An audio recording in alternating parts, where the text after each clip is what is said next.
Hey Eagle fans, I'm Thomas Mott. Welcome into Philadelphia Eagles Now. You guys asked for it. I've delivered a full 7-round Philadelphia Eagles mock draft. We're going to go pick by pick. Eagles have 7 picks in this year's NFL draft, and we're going to go ahead and break down who I would take at that spot based on a draft simulator website that I use to go ahead and set this up. One note here on mock drafts, though, and as we get into mock draft season, you'll see a ton of different articles and videos and everything regarding this mock draft and that mock draft. Let me just say this. When you use a mock draft simulator like we do here at Chat Sports, 2 things you need to go ahead and take into consideration. One, the mock simulators make weird trades and put teams in different spots, and so it's not exactly dead on exactly in the later rounds where, let's say, the Eagles would be picking. They might be up a couple picks, back a couple picks, so know that. And also, I think most mock drafts are kind of best case scenarios, so you get some of these players in the later rounds that probably won't be there in the 5th round or 6th round, more of like a 3rd or 4th round draft pick, but they're available on the draft simulator because of the way the draft rankings go ahead and work. So just a grain of salt when you watch a mock draft. The most important rounds, of course, are the first 2,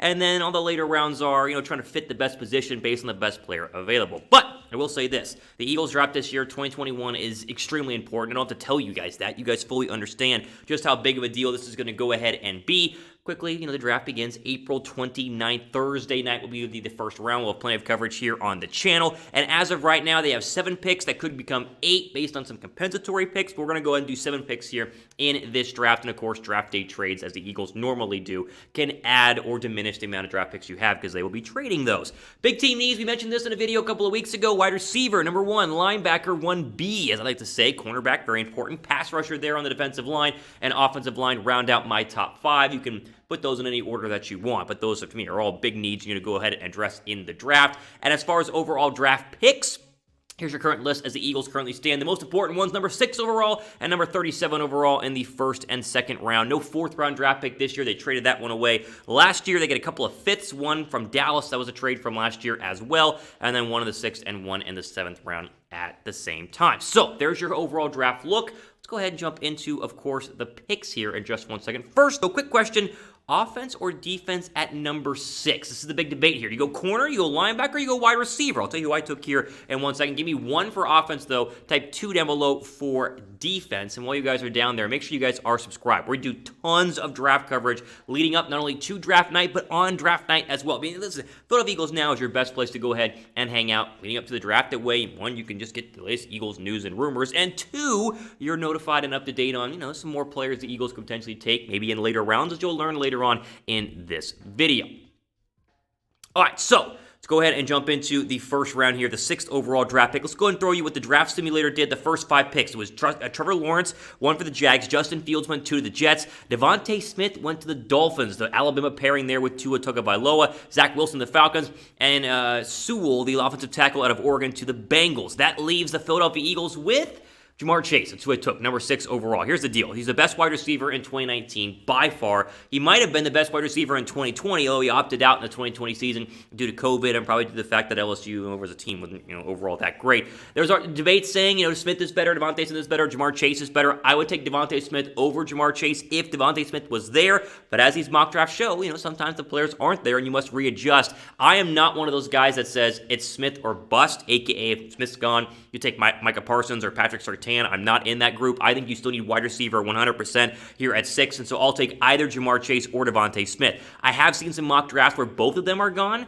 by number 6, and if that's the case, then I would either go with Patrick Surtain or probably the linebacker Micah Parsons, or trade back, pick up additional picks, and get Jalen Waddle. The one thing I would not do here is take Jalen Waddle at number 6, because that's just too early for me and my overall feeling of the wide receiver. Chase, though, as we saw, 2019, really good quarterback in Joe Burrow, 20 overall touchdowns. I mean, the guy was an absolute monster. And as we know, listen, Philadelphia needs help at wide receiver, which is why I go wide receiver at this pick, whether it's Smith or Ja'Marr Chase. Both of them make sense. Both have their upsides. Both have their downsides. But either way, this would be a massive impact and a big improvement to a wide receiver group that's probably going to lose Alshon Jeffrey, could lose Deshaun Jackson, and is stuck with a bunch of young guys who, you need to go ahead and continue to grow, and putting in an elite receiver like Chase, to me, is the best option that Philadelphia has at number 6. Okay, pin comment down below. You be the GM. Do you agree? Who would you take at number 6 overall if you were heading up the Eagles draft target prospects right now? Let me know who you guys would take in the comment section. Pin comment down below. Okay, let's get into round 2 here, which is going to be a fascinating pick for the Eagles to me. I mean, their second round draft picks the past couple years have been very, very interesting. You had Jalen Hurts back in the second round of last year. So here's some notable picks, some guys that were off the board in my mock draft simulator. Gregory Rousseau went 27 to the Ravens. Asante Samuel Jr., the cornerback, went to the Bills there at 30. Travis Etienne, the running back, the first to go. The second to go. Najee Harris went earlier. He went 32 to the Bucks. Jalen Phillips went to the Jets, and Azeez Ojulari, the pass rusher from UGA, was gone as well. My thought process going into 36 was, or I should say 37 was this, right? Thought about offensive line because, Creed Humphrey was still there. Alex Leatherwood was still there. I thought about linebacker. I like Dylan Moses, the linebacker out of Bama. It just seemed too early. So I went for cornerback because they didn't get one in the first round. We went wide receiver. And the best available, in my opinion, at this time was Eric Stokes, the cornerback out of UGA. There were some better ones, like we said. Thomas Mott Jr. that went earlier on in the draft. Maybe the Eagles trade back into the first round to get your cornerback, but Stokes was the best available. I went with him at number 37 overall. Again, the cornerback out of UGA. Now, with every single draft prospect, up and down, right? Started as a 3-star prospect, had a really good past couple of years, and has emerged into one of the top cornerbacks in this draft, probably 5 or 6 overall in the power rankings.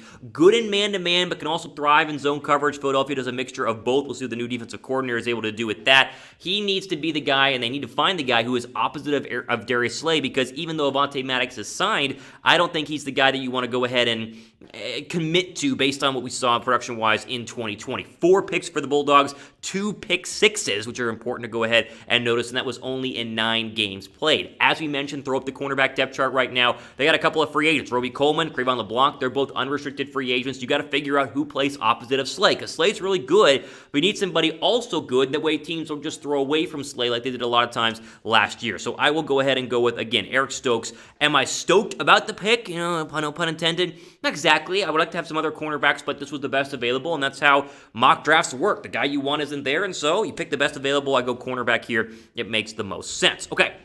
Into the third round. Here are the previous 5 picks leading into the Eagles' third round pick. They had Richie Grant, the safety, went to the Bengals. The Falcons took Shaun Wade. Also, you could consider Shaun Wade. I mean, they're in the second round. That's another option there. The cornerback from Ohio State, although he got abused by Devonta Smith in the Natty. Tyson Campbell, the cornerback, the other one out of Georgia, was also gone. So there's some good players that were just taken, but there was one player, also, let me say, Elijah Moore and Dylan Moses were gone here. I really considered Dylan Moses, but he went a couple of picks earlier. So with the third overall pick, or the third round draft pick for the Philadelphia Eagles, I went for Jabril Cox, the linebacker out of LSU. The Eagles have got to get a linebacker in this draft at some point. Now, you got Sean Bradley already in the roster, and we'll show the depth chart here in a second, but I think Philadelphia needs to find somebody who can start right away, and I think Jabril Cox, if he's there in the third round, big if he's there in the third round, makes a ton of sense. He's this guy who was a big-time recruit out of high school, won a couple of national championship or state championship games, goes to a small college, he transferred from North Dakota State in his final year, trying to just be eligible and play at a big SEC school. LSU took him, and last year he was a semifinalist for the Butkus Award, which means he was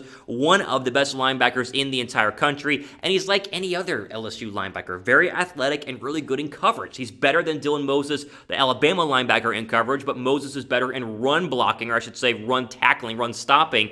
I'd rather go for a guy who can cover. It's the modern National Football League. You need cover skills more than, run stopping, hole plugging skills. I think Philly's D-line does that very, very well with Javon Hargrave and Fletcher Cox. And so I love the idea of Jabril Cox coming to Philadelphia. And at this point, he would be the best linebacker in this entire Eagle depth chart, even though, some flashes last year. TJ Edwards wasn't bad. I think they're young and have some potential. Alex Singleton as well. But I think that you add another linebacker into the mix who can become an actual, real linebacker in the Eagles' offensive, or in the Eagles' defensive lineup.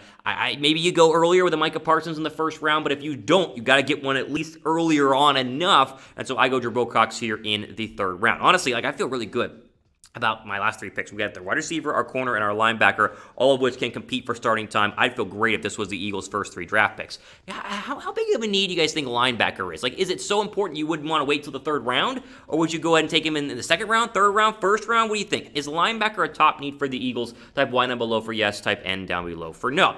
All right, so no fourth rounder. We move into the fifth round. This is where you look at value versus need, right? And sometimes people fall who shouldn't be fifth round draft picks who you want to go ahead and grab just based on value. And that's the pick here in the fifth round. I take CHUBA Hubbard, the running back out of Oklahoma State. Now, I know what you're thinking, Thomas, will CHUBA Hubbard really be there in the fifth round? I don't think so. Honestly, I don't think that he would be. But he was there and available in this mock draft. And if somehow he falls, I would take him in a heartbeat. Now, I wouldn't take him in the first 3 rounds. I don't think running back is that big of a need. But if you could get a big-time star player at a key position this late in the draft, he'd be cheap, and it'd be a high risk, or I should say low risk, high reward. He was one time considered the best running back in college football. He was inconsistent. He was injured in 2020, and the team overall with Oklahoma State wasn't that great. But if you wanted somebody to be a real number 2 back behind Emmanuel Sanders, Miles Sanders, excuse me. You want a real running back to go ahead and back him up and have a true 1-2 punch, this is your guy. Now, you can just re-sign Boston Scott, and that's a real possibility. But if you want someone way better than Boston Scott, Hubbard would make a ton of sense. This is my, again, not really a need, but more of a want in the Eagle mock draft. And so we go with CHUBA Hubbard here, who we know over his career at Oklahoma State. 36 total touchdowns in 33 games. Struggles a little bit as a receiver. Philly likes their receiving running backs. They can improve that overall. But you look at an offensive new system, I should say, under Nick Sirianni. They drafted a couple of running backs and got a really good one in Jonathan Taylor last year. They ran a 3 running back set at Indy, and I think adding another one would make sense, especially, like I said, if he were to fall big time in the draft like he did in this mock draft, even though I don't see that happening in reality. We mentioned Corey Clement, unrestricted free agent. He's going to be gone. Boston Scott is a restricted free agent. I think they're going to bring him back, but if they didn't, you need somebody else. And honestly, I'd rather have Scott plus CHUBA Hubbard plus Miles Sanders. Not a bad running back depth chart. I'd be pretty pumped with that overall. Your second draft pick in the 5th round here.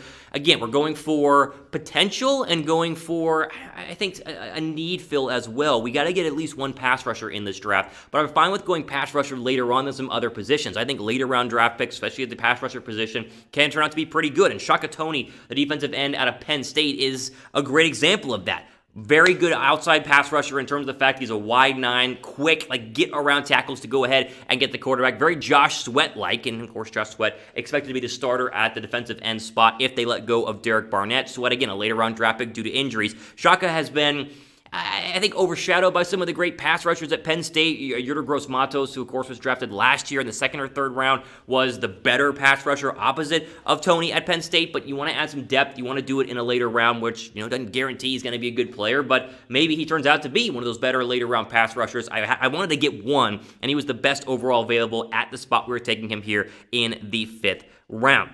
Now, as I said at the beginning of the video, right, Philadelphia is probably going to make some draft day trades. The odds of them picking in these spots at these draft picks are not guaranteed. How many trades do you guys think the Eagles will make during the draft? Let's put the over-under at 1.5. You think they're going to have over 1.5 or under 1.5? Let me know what you guys think down below right now in the comments section. All right, 2 more draft picks here. This is later round, hope they even make the football team, but let's go ahead and make the pick here. 6th round draft pick, their only 6th round draft pick. How about Rashad Wild Goose Jr.? Yes, that's a real player with a real name here, and it's another cornerback. And I say cornerback because I think Philadelphia, again, needs to have a couple of fresh bodies back there. Maybe, one of these guys turns out to be really, really good. We took Eric Stokes in the 2nd round, come back to the 6th round, and get Wild Goose, the cornerback coming out of Wisconsin, who only played in 2 games in 2020. He had a shoulder injury in the Northwestern game, and so he's going to fall a little bit in the draft. But he has solid speed. He can make plays in the backfield, and he adds, again, continued cornerback depth to a place that you need it behind a guy like Darius Slay. I like the idea of going after a Big Ten defensive-minded football team's cornerback in Wild Goose, who either is going to turn out to be a practice squad guy or could compete for time and be a solid starter. Philadelphia has a habit of drafting cornerbacks in the later rounds. You go back to Jalen Mills, a 6th round draft pick out of LSU, dealt with injuries and then played very, very well and became a starter in Super Bowl 52. So another chance here for the Eagles to get a diamond in the rough and something they need to start hitting on as they go forward through the next couple of years. Okay, before we keep going, the Eagle face masks are back and they are on sale right now. And as we keep saying, you're wearing face masks for a while. They just keep telling you to, and that's what the stores demand. And so at least rep the Eagles and look good. Chatsports.com/Eagles mask is the place to go. They got some 3-packs and even 4-packs that are up to 75% off. And the solo masks are literally $3.75. It's just crazy good prices here. Again, tons of variety, tons of styles. You're seeing them flash on your screen right now. Chatsports.com/Eagles mask. Link is down below in the description box. Final pick, 7th round. I don't think this guy will be there, but give me Cornell Powell, the wide receiver out of Clemson. The fact he was available in the 7th round in this draft, the mock draft I did, I took him immediately. I think he's more of a 5th or 6th round draft pick, and I'll tell you why. Okay, Going into his freshman year at Clemson, and then from 2016 to 2019, he never caught a pass over 15 yards. Now, there were some other good wide receivers at Clemson. I mean, most notably, you think about the past couple of years, and Trevor Lawrence has had some really, really good. I mean, Higgins, I'm blanking on the name right now. The Higgins, the guy that drafted out of Cincinnati in the second round. I mean, a lot of good wide receivers that have overshadowed a guy like Cornell Powell. However, in 2020, he exploded. I mean, the stats are crazy. We'll throw you that here in 1 second. But solid frame, good speed, and the only knock I could find on him in my draft research is that there's a limited sample size. So it's a guy who has nothing for 4 years, and then in 2020 balls out of his mind, and that to me says, hey, he just figured it out, he's ready to go, and put him in the right situation, and boom, he could go ahead and flourish. I think you need another wide receiver in this draft and hope that he turns out to be better than what you had from John Hightower and Quez Watkins last year. They tried this last year, and then so far hasn't been successful. Maybe they're better in 2021, but I add another wide receiver here, and the stats from 2020,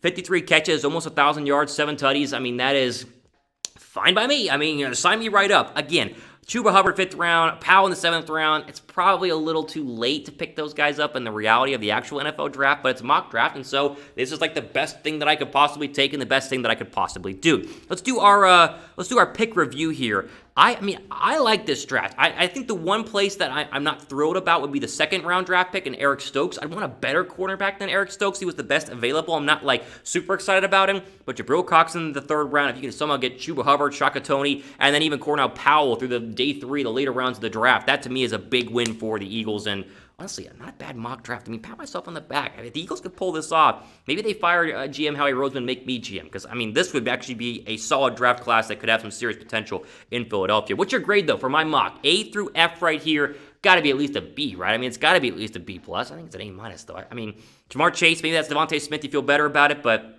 I like this mock a lot. I mean, it's really, really good. We'll do plenty more mock drafts here in the coming days and weeks, and also cover Philadelphia Eagle news and rumors as we continue to keep an eye on everything going on with our Eagles. Make sure you guys are subscribed down below in the comment section. Also, give me those mocks and subscribe. As I said, the big red subscribe button is the place you should be clicking to stay up to date on all things Eagles. Again, ultimately out for a day here on Philadelphia Eagles Now. I'm your host, Thomas Mott, signing off for the rest of your day.